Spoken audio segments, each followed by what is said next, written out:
Madame, Monsieur, bonjour et très heureux de vous retrouver dans ce 13 heures au Bénin. Voici le sommaire. Présidentielle 2026, la Sénat attend toujours ses premiers clients ouverts depuis le vendredi 10 octobre 2025, date qui a marqué le démarrage de l'enregistrement des dossiers de déclaration de candidature.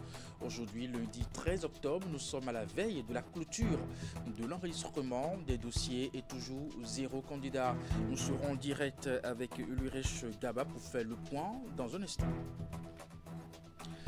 Ensuite, le ministre cubain Bruno Rodriguez Parilla a été reçu par son homologue du Bénin, Olusegun Adjadi Bakari, et son hôte ont fait le tour d'horizon des relations entre les deux pays. Cette rencontre vise à consolider les relations diplomatiques entre les deux nations. Et puis enfin, à Cotonou, les acteurs de l'entrepreneuriat se concertent pour donner un nouveau souffle aux micro, petites et moyennes entreprises réunies autour du groupe de travail croissance et développement inclusif. Ils réfléchissent à des pistes concrètes pour booster les entreprises. Un symposium est annoncé pour les 16 et 17 octobre prochains à Golden Tulip à Cotonou. Et voilà pour vous le sommaire de cette édition. À nouveau bonjour et bienvenue si vous nous rejoignez. On parle diplomatie en visite de travail au Bénin du 10 au 12 octobre 2025.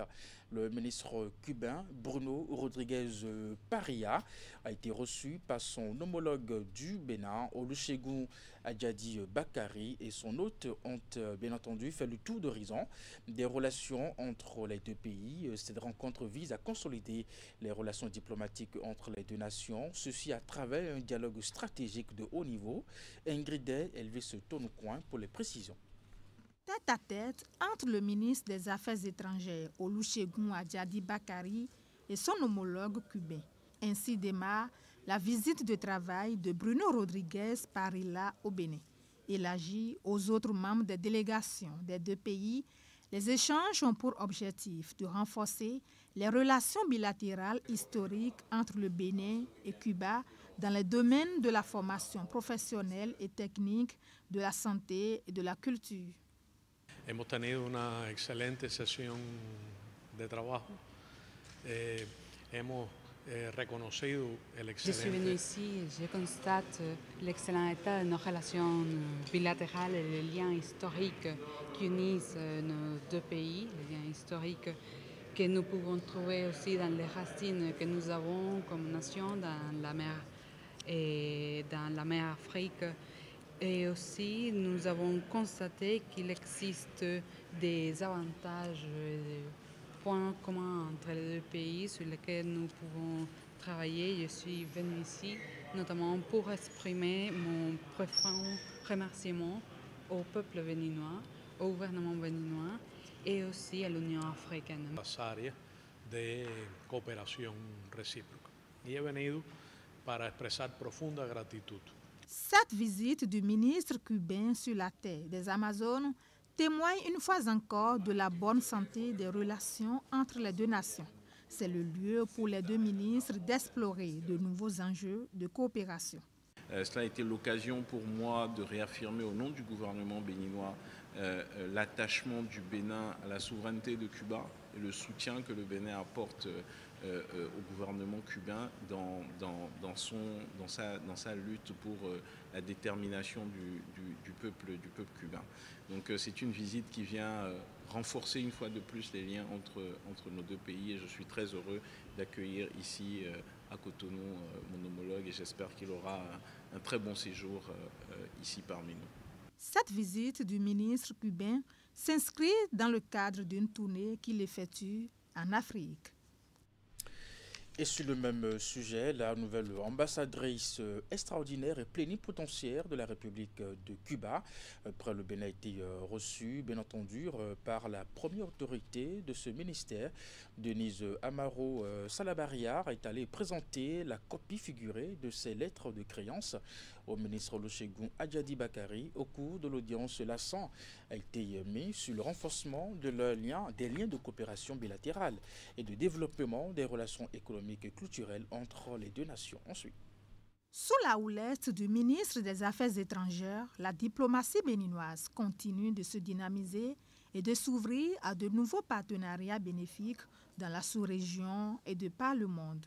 Cette présentation des copies figurées des lettres de créance de la nouvelle ambassadrice extraordinaire et plénipotentiaire de la République de Cuba près le Bénin au ministre Olusegun Adjadi Bakari en est une preuve.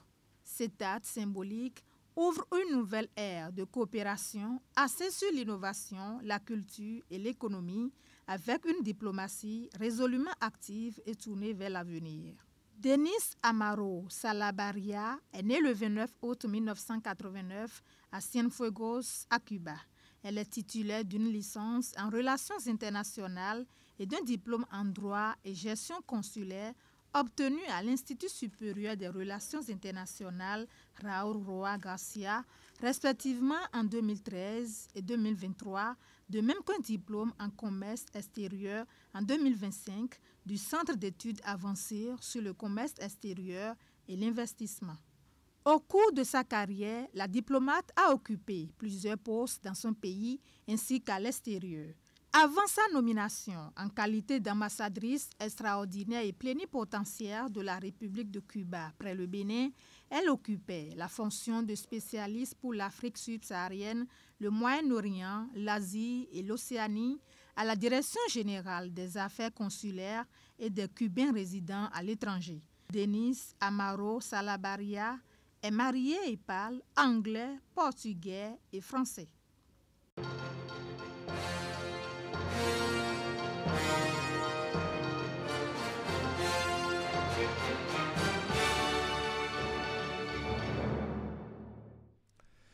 Toujours 0 candidat du côté de la Sénat, en tout cas pour l'heure, ouvert justement depuis le vendredi 10 octobre, date qui a marqué le démarrage de l'enregistrement des dossiers de déclaration de candidature. Aujourd'hui, lundi 13 octobre, nous sommes justement à la veille de la clôture de ce processus et toujours pas de clients pour la Sénat. Nous sommes en direct avec Ulrich Gaba. Ulrich Gaba, bonjour. Bonjour. Vous êtes en ce moment dans la cour de la Sénat. À ce moment de la journée, avez-vous noté la présence d'un duo candidat? Pour l'instant, par la moindre silhouette d'un duo candidat, aucun candidat pour être de façon plus simple, donc cette dernière campagne pour l'instant, un duo de candidats pour être plus précis. Mais du côté de la mouvance, du côté de l'opposition, pour l'instant, on peut dire encore que le registre de la Commission électorale nationale autonome est encore vierge. Alors, dites-nous, du côté de la Sénat, que dites-vous du dispositif mis en place pour accueillir justement les candidats?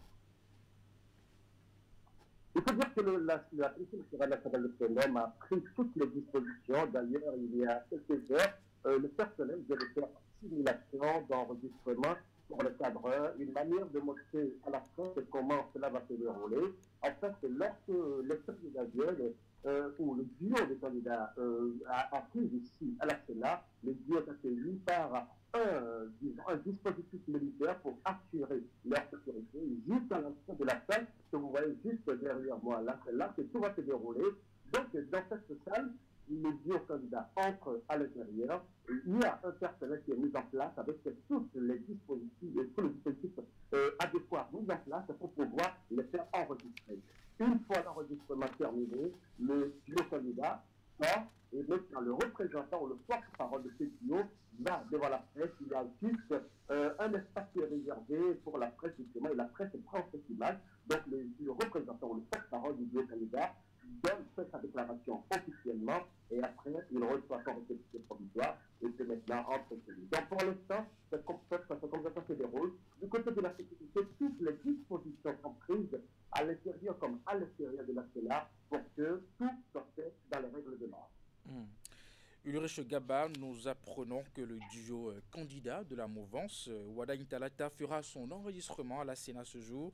Alors sur le terrain, est-ce que cette information est confirmée? Pour l'instant, nous sommes en train d'entendre également cette information. C'est vrai qu'il y a quelques éclaireurs qui vont et qui viennent, et qui veut dire qu'il y a effectivement, qui sont effectivement là pour baliser le terrain. Donc, certains parlent de 14 heures, d'autres parlent de 16 heures. Nous n'avons pas encore l'heure exacte. Une chose est certaine, on sent qu'effectivement, le duo Salata Wadani sera ici tout à l'heure. Donc nous sommes là pour les recevoir. Certainement qu'ils seront là dans quelques minutes, ou peut-être encore dans quelques heures, ou plus certaines. Nous avons 2 heures qui circulent, 14h et 16h, dans l'une ou l'autre. Tout est certain, nous sommes là, nous attendons. Et certainement que ce sera le tout premier enregistrement à la candidature de la présidentielle de 2026. Eh bien, vous le dites aussi bien, Ulrich Gaba, puisque nous venons d'avoir justement l'information que c'est confirmé. Le candidat de la mouvance présidentielle, justement, fera le dépôt de son dossier ce jour du côté de la Sénat. Et l'heure a été fixée à 16h. Donc, vous aurez votre premier client. Merci à vous, Ulrich Gaba. Restez avec nous pour la suite de cette édition. Eh bien, nous parlons toujours politique. Le député Issa Salifou et l'ancien ministre Antoine Dayori, membre du parti Union Progressiste sur le Renouveau, poursuivent le tournée, bien entendu, au contact des populations de l'Atakora vivant dans le Borgou. Après Kaswala, dans la commune de Tchaourou, c'est le village de Boko, dans la commune de Ndali, qui a reçu la délégation.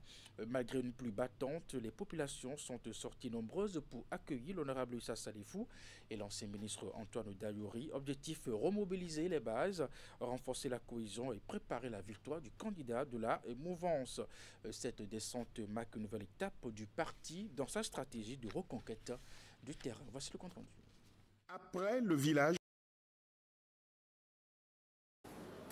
les enjeux électoraux de 2026, pourquoi le duo Wadaï Talata?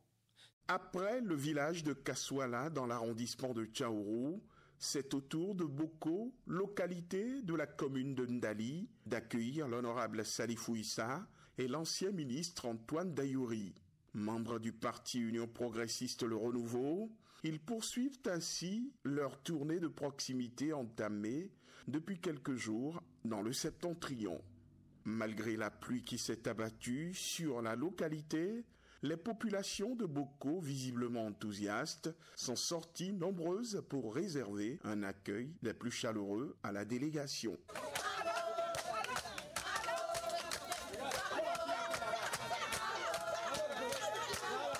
Comme dans les étapes précédentes, le message reste le même, remobiliser les populations et renforcer la cohésion autour du candidat de la mouvance présidentielle en vue de la présidentielle d'avril 2026. Antoine Dayori a salué la détermination de la population de l'Atakora vivant à Boko et rappelé son engagement à œuvrer pour leur plein épanouissement politique. Il faut que cette année, parmi les nouveaux conseillers et les nouveaux députés, il faut qu'il y ait des Tamari, il faut des Wama, il faut des Yom, il faut des Berba, il faut des etc., etc.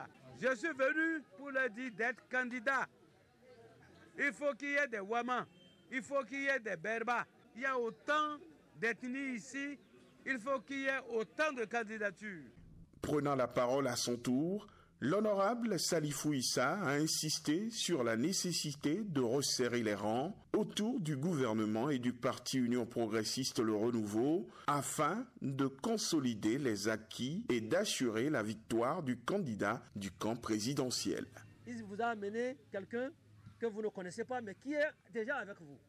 Et pour que tout ce que je viens de dire prenne corps, il faut commencer par connaître notre candidat et parler de lui. Et bientôt, comme le ministre vient de dire aussi, il y a les élections locales. Et lui, il est en train d'exiger au niveau de la direction de notre parti, Union Progressiste Le Renouveau, il veut exiger qu'il y ait son ethnie sur la liste. Parce qu'on constate qu'ici, dans le Borgou, il y a beaucoup de gens de l'Atakora ici. Ils sont nombreux, mais ils ne sont pas dans le conseil communal, ce qui n'est pas bon. On va essayer pour qu'il y ait au moins 1 ou 2 dans le conseil communal de Ndali. Même chose on va faire à Parakou, même chose on va aller faire à Tchaourou. Avant de clore la rencontre, l'ancien ministre Antoine Dayori a réaffirmé son combat pour une meilleure représentativité des populations de l'Atakora résidant à Boko sur les listes électorales à venir. Gage, selon lui, d'un véritable renouveau politique. Chers camarades, Il ne faut pas que le 11 janvier, lors du vote, qu'on ne vous voit pas, qu'on ne vous sente pas. N'ayez pas peur. Les Béréba disent là quoi y entend, vous pourrez nous voir. Soyez là. Si vous n'êtes pas là où il y a les prises de décision, qu'allez-vous faire? C'est lui, Wadaï, qui sera notre prochain président. Si vous ne l'accompagnez pas pendant 10 ans, vous serez absent. Si vous ne l'accompagnez pas, vous ne pourrez plus faire de Tchoukoutou. Si vous ne l'accompagnez pas, vous n'aurez plus de microfinance. Aujourd'hui, j'étais avec lui quand il a appelé notre président, le professeur Djogbenou. Il lui a dit qu'on doit nécessairement mettre des gens de son ethnie, les gens de l'Atakora, sur les listes. Le président Djogbenou lui a dit, fais-moi des propositions. Donc, lundi, il va envoyer des noms.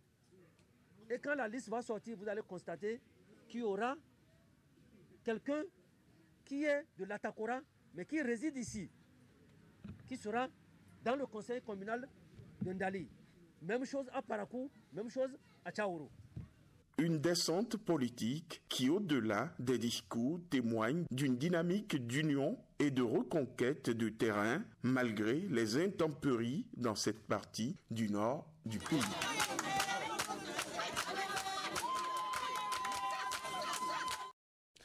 Le G6 Développement vient en appui au duo candidat Romuald Wadani, Mariam Tchabi Talata pour l'élection présidentielle d'avril 2026. Un appui manifesté autour d'une conférence débat organisée ce week-end à Bopa, dans le département du Bono. L'événement regroupé autour des responsables de ce creuset, acteurs politiques, universitaires et membres de la société civile. On va faire le point avec Narcisse Alossé, Florent Dourou. Les enjeux électoraux de 2026, pourquoi le duo Wadani-Talata? C'est autour de ce thème que le G6 Développement a réuni ici à Bopa un gratin de personnalités politiques, des universitaires et des membres de la société civile pour une conférence débat. Objectif, faire le diagnostic des enjeux de ces échéances électorales. Le diagnostic, surtout dans le choix de chacun et des autres. C'est que nous allons y gagner lorsque nous allons faire un bon choix.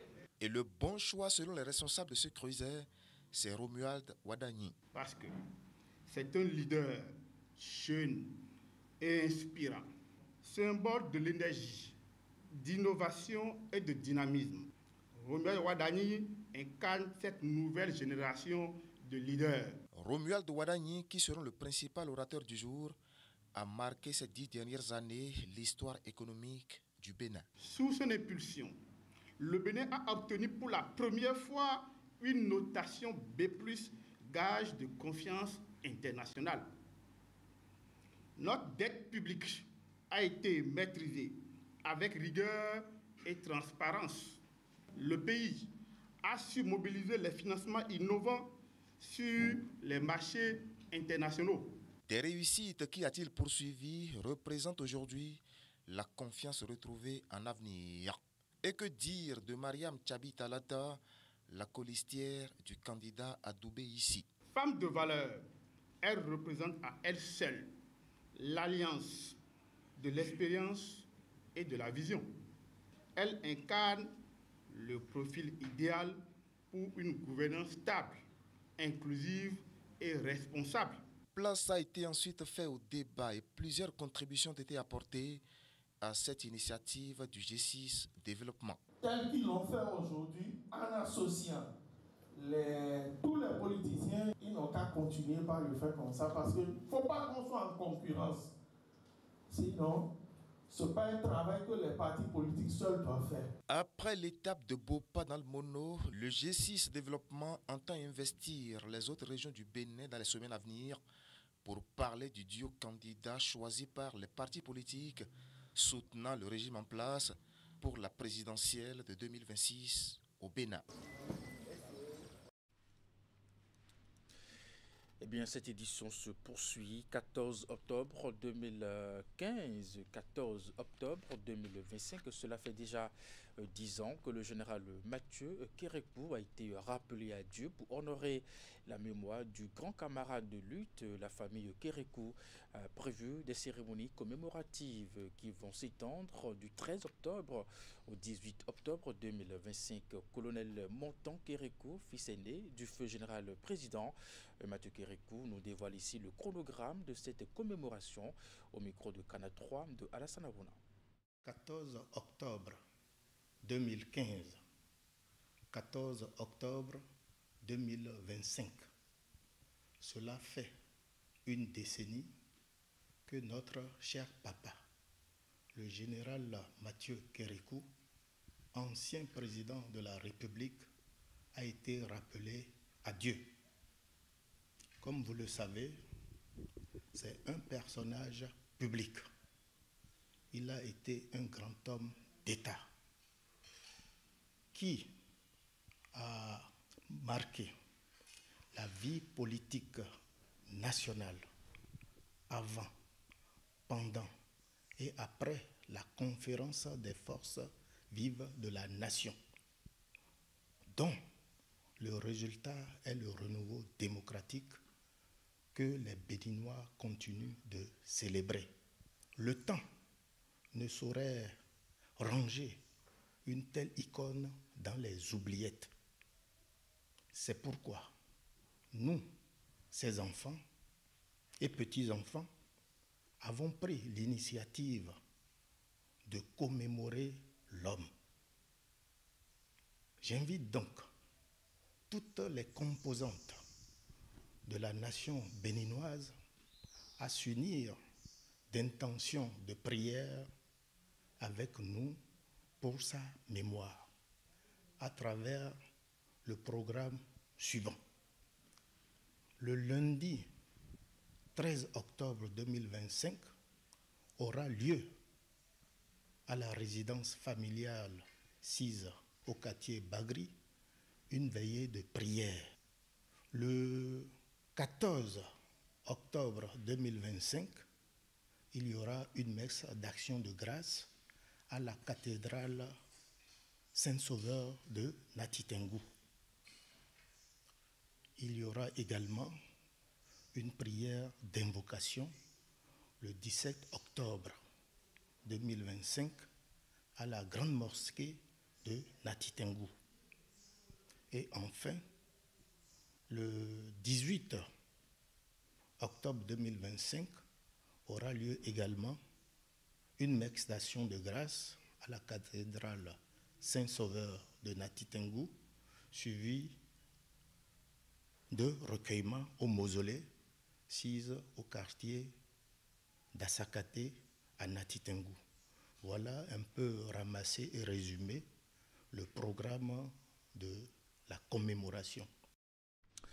Je vous l'avais annoncé en titre à Cotonou, les acteurs de l'entrepreneuriat se concertent pour donner un nouveau souffle aux micro, petites et moyennes entreprises réunies autour du groupe de travail croissance et développement inclusif.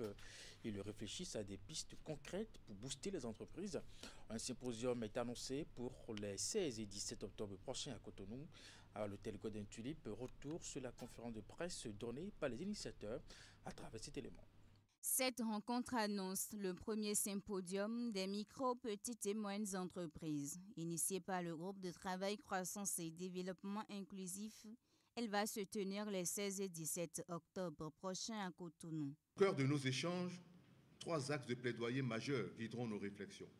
La première, faciliter la mise sur le marché des produits made in Bénin. En second lieu, c'est d'alléger le coût du financement en agissant sur le taux d'intérêt des crédits dédiés aux MPME. Et enfin, garantir un accès équitable à la commande publique et au marché institutionnel. Les acteurs du groupe de travail Croissance et Développement Inclusif en partenariat avec la GIZ et Chambre de commerce et d'industrie du Bénin entendent faire de ce rendez-vous un tournant décisif vers une croissance plus inclusive, portée par des entreprises locales dynamiques et résilientes. Nous ambitionnons qu'au moins une fois par mois, nous puissions discuter avec vous, partager avec l'opinion l'actualité des entreprises du pays. Comment ça marche? Les questions de conjoncture, les questions de choc exogène, de tel ou tel.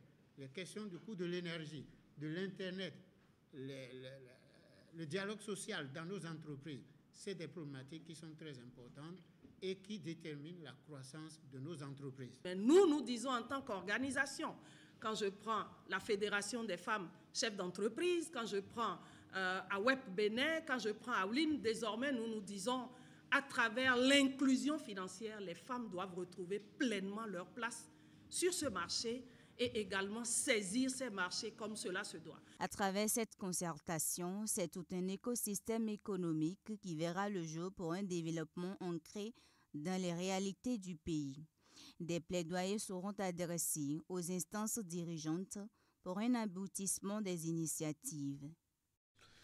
Parlons protection de l'environnement à présent avec le réseau Djinoukoun et la Fédération agroécologique du Bénin qui reviennent avec le traditionnel foire semencière agroécologique et de restauration des mets locaux en voie de disparition au Bénin. Cette année, la 8e édition a lieu du 17 au 19 octobre prochain dans le département du Koufo. En prélude à cet événement, une marche pacifique pour l'agroécologie a été organisée ce week-end dernier à Azové. Objectif éveiller la conscience des populations sur cette forme de l'agriculture. Voici les détails. Nous voulons que les mets que nous mangeons proviennent de chez nous et de l'extérieur, et non de l'extérieur. Le temps est ainsi donné pour l'accession du Bénin à ce que le réseau Djinoukoun et la Fédération agroécologique du Bénin appellent souveraineté alimentaire, et ceci à travers l'agroécologie. C'est une forme d'agriculture qui ne détruit pas l'environnement. Chaque fois que nous produisons en utilisant ces pratiques agricoles, nous fertilisons davantage le sol. C'est de l'agriculture durable qu'on parle. C'est cette agriculture qui nous donne les meilleurs produits qu'il faut consommer. La croisade a pris la forme d'une marche pacifique sur près de 5 km ici à Zové. Dans le viseur des manifestants, l'Union pour la protection des optations végétales, UPOB, et sa politique de monopole sur les semences en Afrique. Pour la FAEB, l'Afrique doit garder son identité semencière. Ici, nous sommes dans le Koufo ici, où le cruy là, les gens du Koufo se reconnaissent à travers le cruy.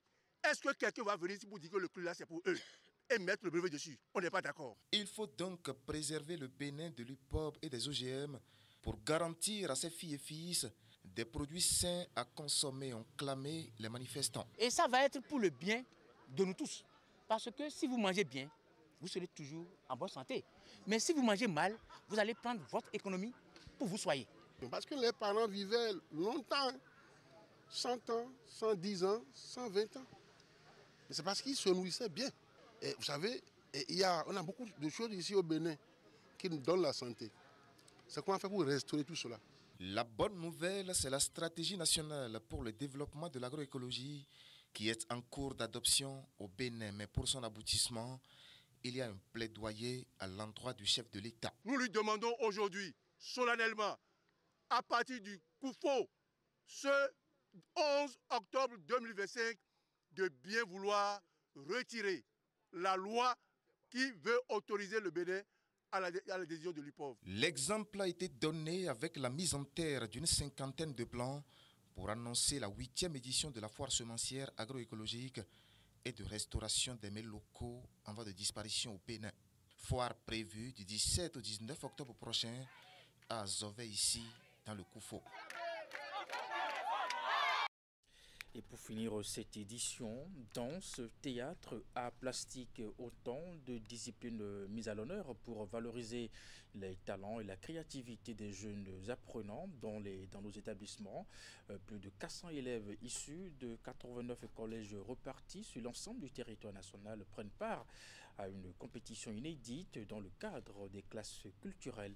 Le top départ de cette initiative a été donné à Cotonou, dans le département du Littoral, en présence de 2 membres du gouvernement, Jean-Michel Abimbola, ministre de la Culture, et Véronique Toyi-Fodé, ministre de l'Enseignement secondaire. Retour en images sur cette cérémonie de lancement avec Teddy Goudalo et Deron Pevi. Des élèves venus de divers établissements scolaires s'affrontent dans une compétition où l'art est au cœur des expressions. Ils accueillent ici pour l'occasion 2 figures ministérielles, Jean-Michel Abimbola, ministre du Tourisme, de la Culture et des Arts, et Véronique Toïfodi, ministre en charge de l'enseignement secondaire. Avant la visite de cet atelier créatif, les deux ministres ont officiellement lancé cette nouvelle édition des classes culturelles dans le département du Littoral. Les compétitions se déroulent 3 samedis successivement à partir de ce jour 11 octobre 2025 où, dans la Liborie, l'Atlantique, le Zou et le Littoral, les jeunes talents s'expriment après leur initiation à l'art. Les classes culturelles visent à renforcer les capacités techniques, le sens critique, le sens esthétique de nos apprenants. L'introduction de l'éducation artistique et culturelle dans le système éducatif constitue un moyen sûr pour apprendre à nos enfants, à nos élèves, nos valeurs culturelles essentielles et au-delà, à leur ouvrir les horizons. L'art s'impose aujourd'hui comme un véritable levier d'éducation. Dans les établissements scolaires, il participe à la formation intégrale de l'élève en cultivant discipline, créativité, ouverture d'esprit et l'esprit d'équipe. Pour cette première édition des compétitions culturelles, plus de 400 élèves issus de 89 collèges accueillant les classes culturelles sont en lice. Au programme danse, théâtre, arts plastiques, chant, poésie et bien d'autres, une vitrine du potentiel artistique des jeunes talents. Ces compétitions sont certes des moments d'évaluation, mais elles constituent des rites de passage, une célébration de l'effort et de la créativité. Elles permettront de vérifier la qualité de la transmission des savoirs par nos encadreurs culturels et surtout d'honorer les élèves dont l'imagination et la passion tracent déjà les contours d'un avenir lumineux. Au terme des épreuves, les meilleures performances seront distinguées dans chaque discipline. Un trophée spécial viendra également couronner les prestations collectives les plus remarquables, célébrant ainsi l'union de l'art et de l'éducation. C'est la fin de cette édition. Merci de nous avoir suivis, de votre fidélité. À 16h, votre bulletin d'information, 19h30, la grande édition de la soirée. Juste après, retrouvez votre émission. L'info continue avec Wahab Ali Para. Portez-vous bien et à très bientôt.